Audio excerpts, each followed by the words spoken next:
Pistons fans, let's talk. Let's dive into, I guess you could say, a early prediction on the upcoming Pistons seasons, and we're gonna dive into, let's say, the Pistons scoring average as a team, as well as their main contributors offensively, and even predict some predictions about, per players per averages.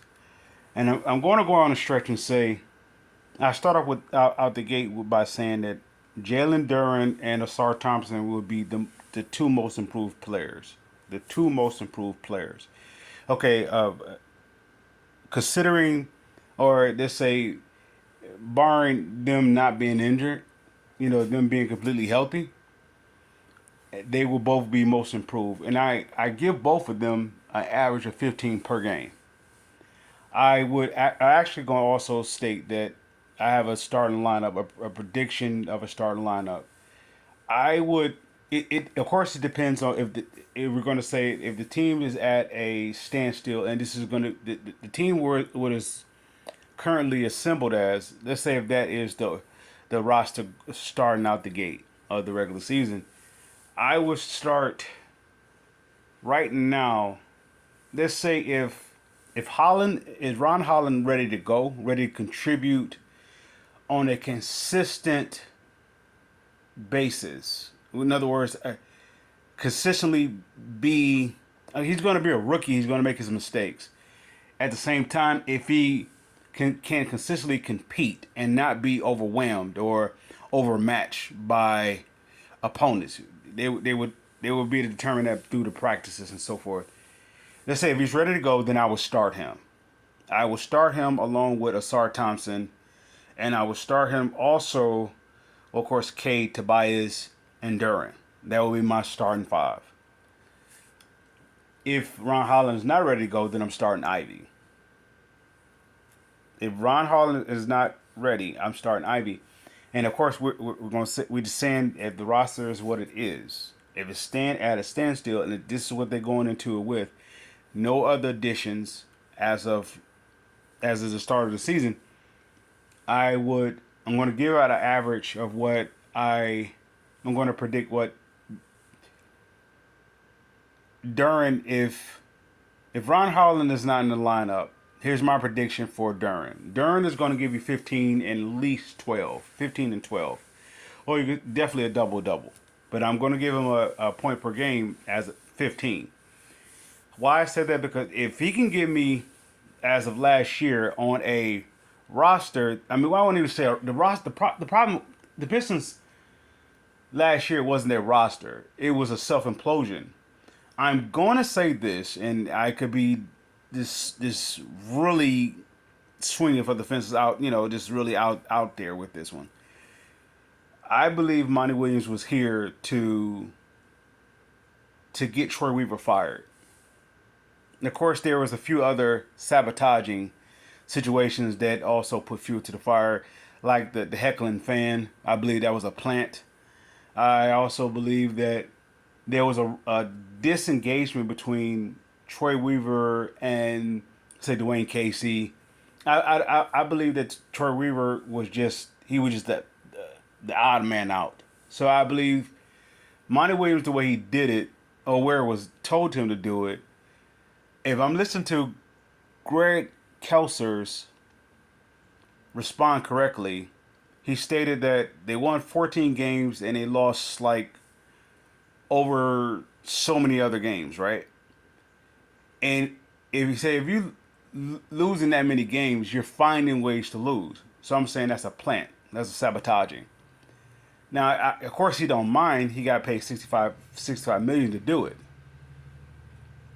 His reputation is not scarred because he still is a good coach, and he will get hired again. Nonetheless, I believe that was just to get Monty Williams out of here. Not Monty Williams, from Troy Weaver out of here, which I believe that was a bad mistake. Don't get me wrong. I'm not against uh, Langdon. I'm not Trajan Langdon. I'm not against him. I just believe how they did it was like lion-esque type deal. They did it the way how the Detroit Lions does stuff. or how they've done it, not now, but how the Lions have done it in the past. So with that being pushed aside and that being said, the last year roster or the losing and the players, they say development or the setbacks, that was all strategically planned. It was a it was a sabotaging, if you will. If Greg Kelser's assessment is dead, if it's just completely accurate, that you're finding ways to lose, then you're sabotaging. So with that being said, the players that I saw play last year, that's not how they will be going up under Bickerstaff, unless he is a part of a sabotaging too as well. If they go in there completely legit, I can see Durant giving me 15 and 12. 15 and 12. So let's start with our leading scorers. Our top three leading scorers will be Cade at 25, Tobias at, excuse me, I have Tobias at 21, and I have Ivy at 18. And this is when I go with the most improved players of Asar Thompson and Jalen Duren. They both gonna give me 15 per. Then it goes down to, for the likes of, I don't want to say a trio, but a close to being a trio of 12 points a game. That's Tim Hardaway, Fontecchio, and then rounding it out, I say a 10-point per game is Stewart. So I'm running with an 8-man rotation. So maybe that, of course, that changes if, situational basketball, you're talking about injuries, you're talking about fouling, you're talking about those type of things that may happen. Or according to matchups, you may have to alter or, do some alternative, alterations and stuff, not alternative, but alterations. So I will have an 8-man rotation, and those will be my top 8 men in rotation. Now, of course, that's not including if Detroit were to make some additional movements. Like I'm with the assumption or the presumption that they're keeping Ivy, they're keeping the roster as it is. That's my projection that they would do per game. Last year is not how those players are. They was put in positions to fail. Now I am more of a firm believer that by Monty Williams starting Killian Hayes, I was torn with saying that he believed that Killian Hayes was more of a competent player, not competent, forgive me, more of a, I would say, compatible player with the likes of Cade. Now I disagree. I go up against that, and I'm going to contradict myself, I guess, by stating that there was no way that Ivy was put in a position to succeed. It wasn't that Ivy regressed. It was that he wasn't put in a position to succeed based upon, I believe, once again, it was a sabotage to get Troy Weaver out of there. I believe it was a mutual deal. I believe Troy Weaver wanted out at the same time. They want. I don't know. I can go either way with that. This team is going to be far much more improved as a team, and there's going to be a growth of a development growth of the individual players coming into the season.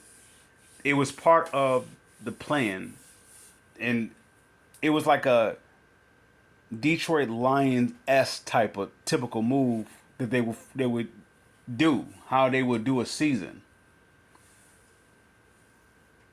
So, with that being said, that's how my prediction is going to be with that. My starting five, I have Cade, Tobias, Ivy, Duren, and Asar. That's my starting five. And my three contributors, mainly, I will go with a 8-man or a 10-man, 8 to 10-man rotation. I have Tim Hardaway Jr. and I have Fontecchio. I have Isaiah Stewart.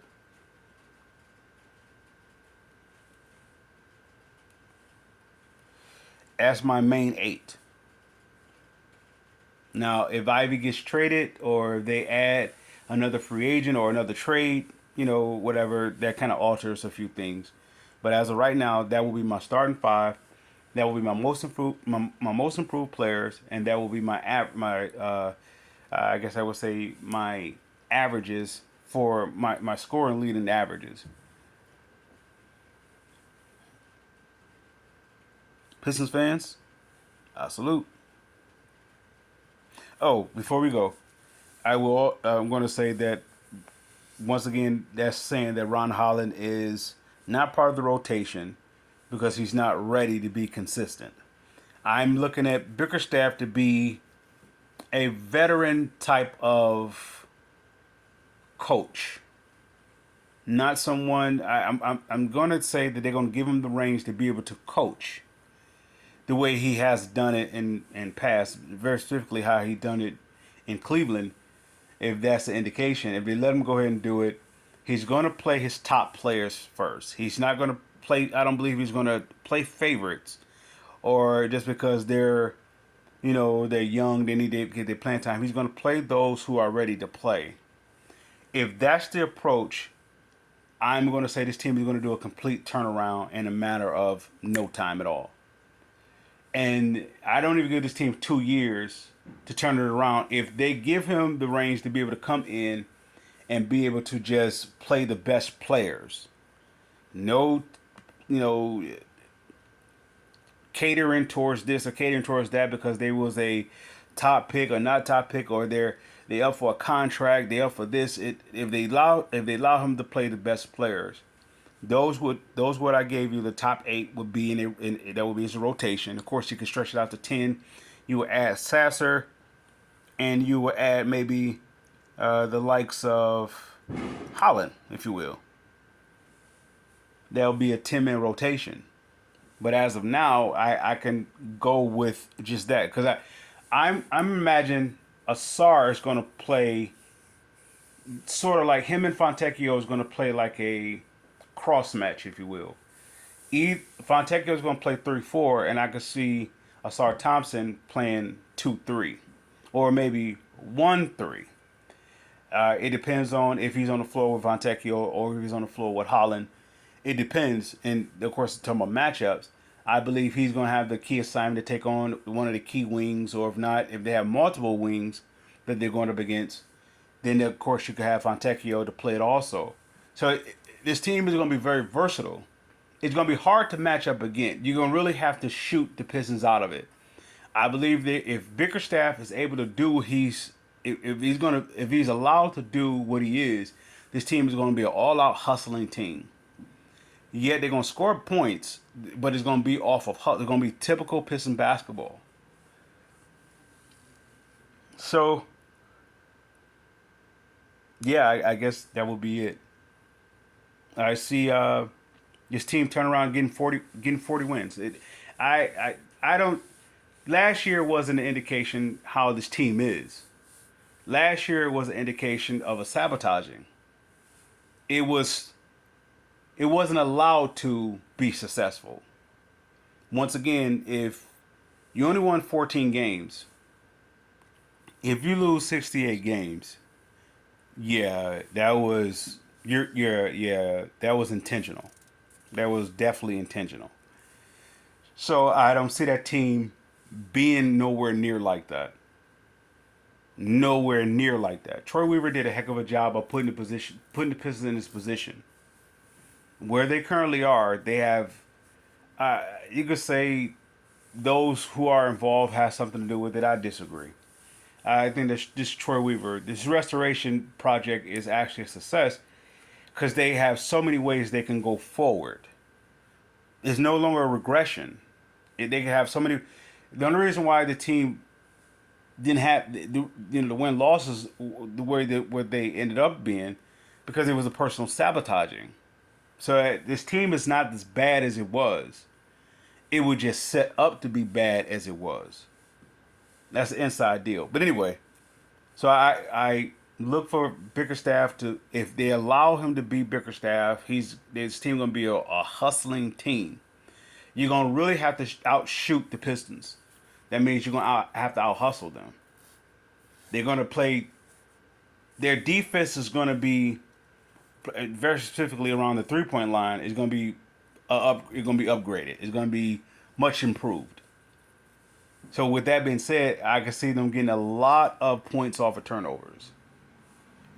So this is why I said Asar and Derwin would be the two most improved players.